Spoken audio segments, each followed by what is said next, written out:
विरोधी पक्षातील नेत्यांची आज बैठक पार पडणार आहे। 1 नोव्हेंबरच्या मोर्चाच्या पार्श्वभूमीवर या बैठकीचं आयोजन करण्यात आले।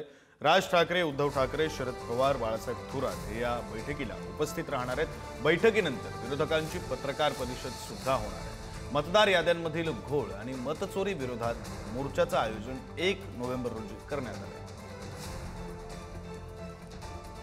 आपले प्रतिनिधी श्रेयस सावंत आपल्यासोबत जोडले गेलेले आहेत। आपण त्यांच्याशी या संदर्भात बोलूया। श्रेयस, आता आज बैठक पार पडते, 1 तारखेला मोर्चा आहे। मोर्चाचं नियोजनासंदर्भातच चर्चा होणं अपेक्षित आहे। त्यानंतर पत्रकार परिषद सुद्धा होणार आहे। पत्रकार परिषदेमध्ये हे नेते पुन्हा एकदा नव्यानं काही मुद्दे मांडू शकतात? अर्थात आणि सगळ्यात महत्त्वाची बैठक आहे विक्रम, असं म्हणावं लागेल। कारण एकंदर पाहिलं गेलं तर 1 तारखेचा मोर्चासाठी सगळेच पक्ष जे आहेत, विरोधी पक्ष ते सज्ज आहेत। मनसे दर 2 दिवसांनी बैठका घेत आहे। शिवसेना ठाकरे गटाची लोक बैठक घेतात। त्या बैठकांमध्ये त्याच्या अगोदर मतदारांमध्ये काय काय खोळाचे जाऊन तपासतात तिकडे तिकडे। त्यामुळे या सगळ्या गोष्टींवर चर्चा आजच्या ह्याच्यात होणार आहे।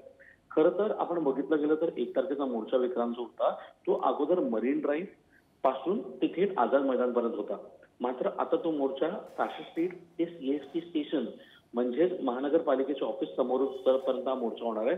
त्यामुळे आता या मोर्चाचं नियोजन कसं असेल, कोण कसे खऱ्या अर्थानं मंचावर जातील, कोण भाषण करतील, कोणतं भाषण पहिलं दुसरं तिसरं असेल, या सगळ्या गोष्टी चर्चा आजच्या या बैठकीत होणार आहे। मुख्य नेते जे आहेत ते या बैठकीला उपस्थित असल्याचं सांगतायत आणि त्याच्यानंतर त्यांची पत्रकार परिषद होईल। पत्रकार परिषद महत्वाची यासाठी आहे कारण कोणकोणते मुद्दे असेल, काय टायमिंग असेल, 1 वर्ष जमण्यासाठी सगळ्यांनी बॅनर्स लावलेले आहेत। मात्र 1 ते किती, आता त्याकडे सगळ्या मोर्चा किती वाजता आहे, काय होणार आहे, हे सगळं आपल्याला त्या पत्रकार परिषदेत कळेल। बरं, धन्यवाद श्रेयस या सगळ्या सविस्तर माहितीसाठी।